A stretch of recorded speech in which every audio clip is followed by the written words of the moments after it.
Hey, what up everybody? This is Stevie Breach coming to you with the conclusion of the Monday Night War series from the WWE Network. I had a lot of fun watching these episodes. I believe it was 24 in all. I will honestly say that now that this is over, I'm a little bit happy that this episode puts the Monday Night War series to end. This was an episode that ended up sealing off the Monday Night War. This was the death of WCW. This was WWE moving on into the future with no competition to say. And easily the first 15 minutes of this episode was a rerun of what last week's episode was, which was the last dying days of WCW. Basically with Turner pulling out of the wrestling business and the fusion business, the people that are backing Eric Bischoff to buy WCW, basically saying, the deal is done. It's not going to happen because there's no television, and without television, WCW is not worth anything. And there's no way to go into the future. I don't think they did. This episode had a lot of holes to me. A lot of things that I would have liked more of that they didn't play up on easily. Of course, with the death of WCW, they talk about the last episode of Monday Nitro. This is something that they could have gone a lot more in depth on.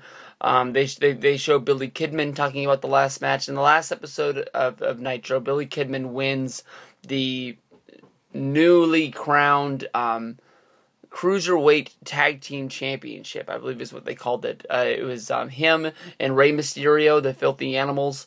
And I don't know, they go in great lengths to make sure that they don't show Rey Mysterio without his mask.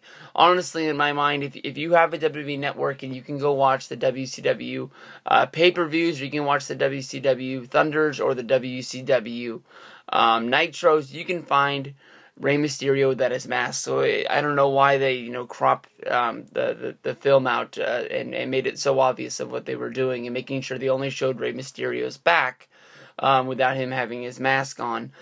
From there, they talk about Ric Flair wrestling against Sting. I think that it was a great.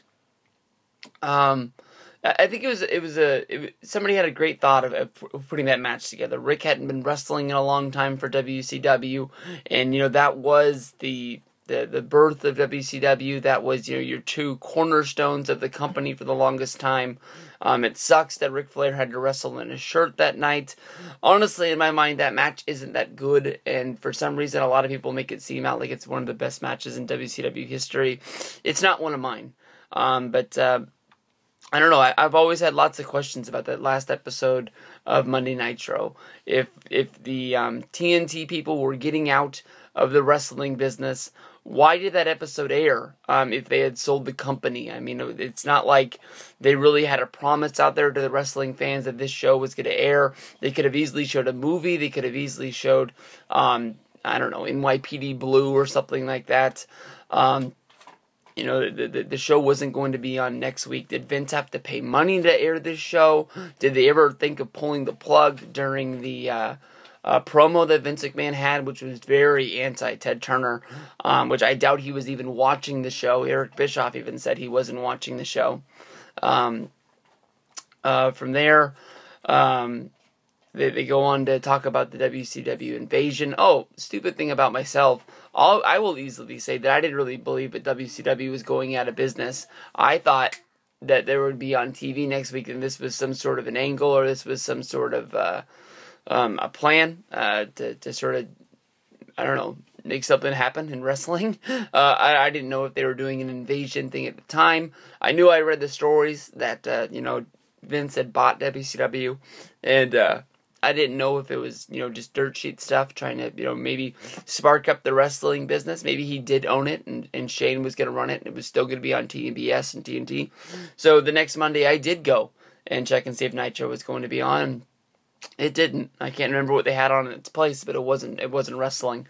From there, they talk about it taking a while. They talk about, being at the death of WCW, they put over WrestleMania as being in their first dome stadium, wrestling show in over 10 years. So, wrestling was at its peak because they were able to put Stone Cold Steve Austin and The Rock in the Astrodome and fill that son of a bitch up. If it was 70,000 people or whatever it is in there, that was a lot of wrestling fans traveling to Houston to see that show.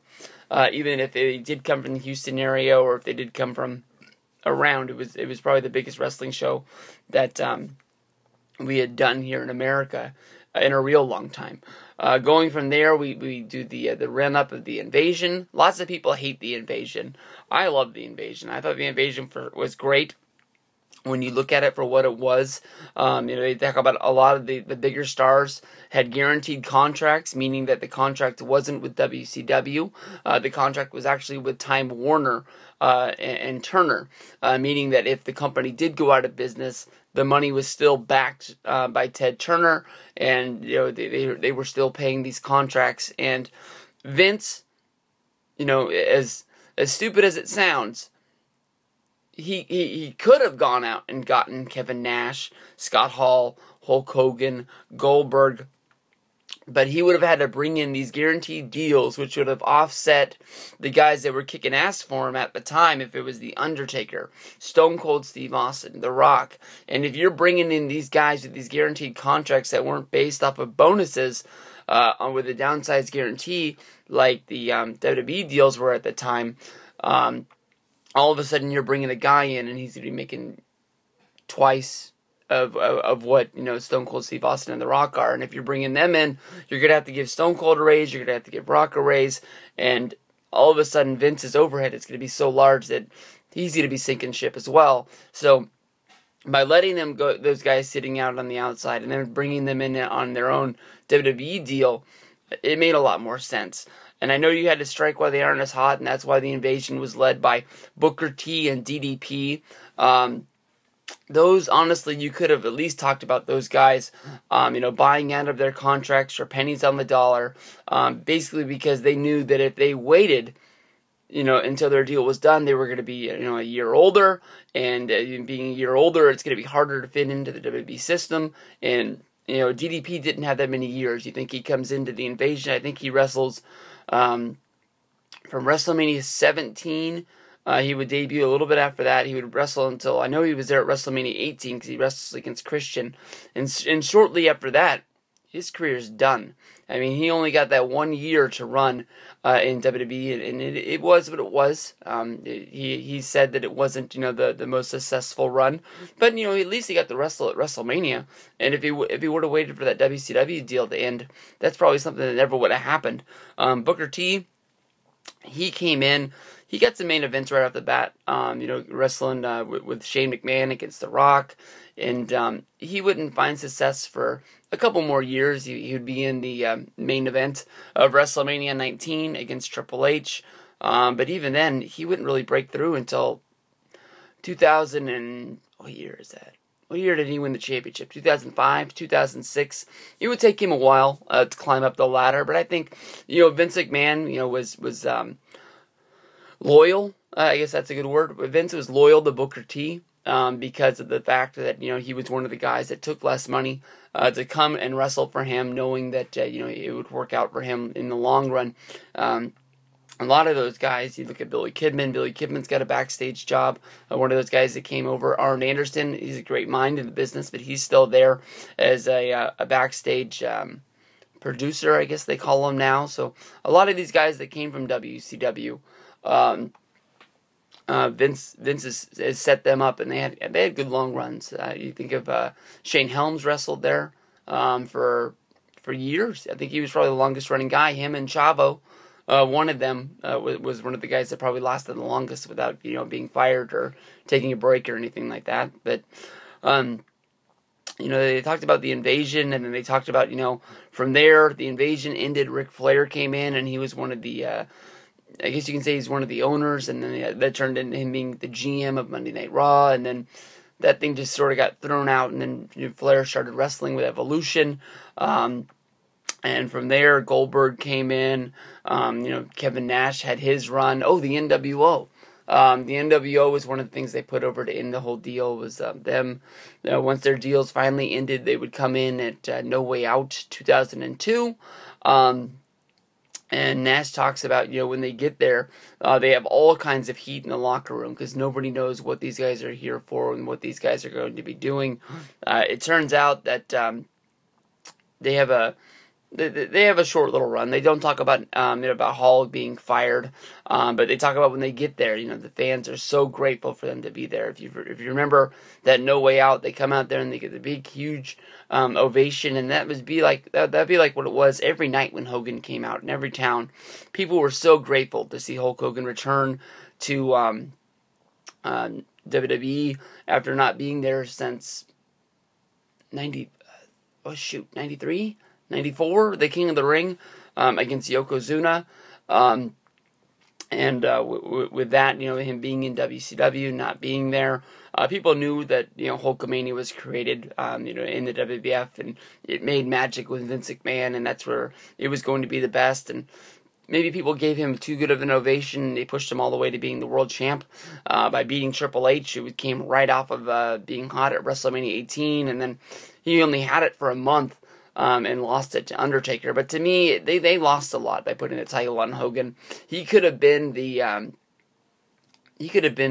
sideshow. I guess you can say he could have been like the legend just coming out there. And he could have had great matches against, Kurt Angle and Chris Jericho and just stayed away from the title picture. But that was what Vince wanted to do. I'm sure Hogan wanted to do it as well. I don't think he had creative control, so I don't think it was up to him if he was going to be the champ or not. But more than likely, if you were to ask Vince or if you were to ask Hogan, they probably would have put the title on him back in the day, and they probably would have done something else. But it is what it is, and you go from there.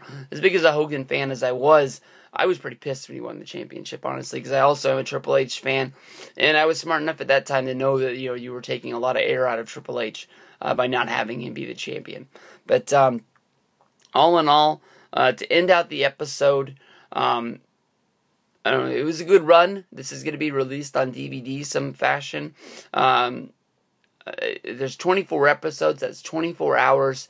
I don't know how you're going to squeeze that in on there. Hopefully they'll take all these documentaries and they'll find a way to edit out all of the they'll find a way to edit out all of the things that they splice into there 2 or 3 times, because there's a lot of great episodes throughout here. The first episode is the best. The episode about celebrities was good. The Jericho episode was good. The Foley episode was all right.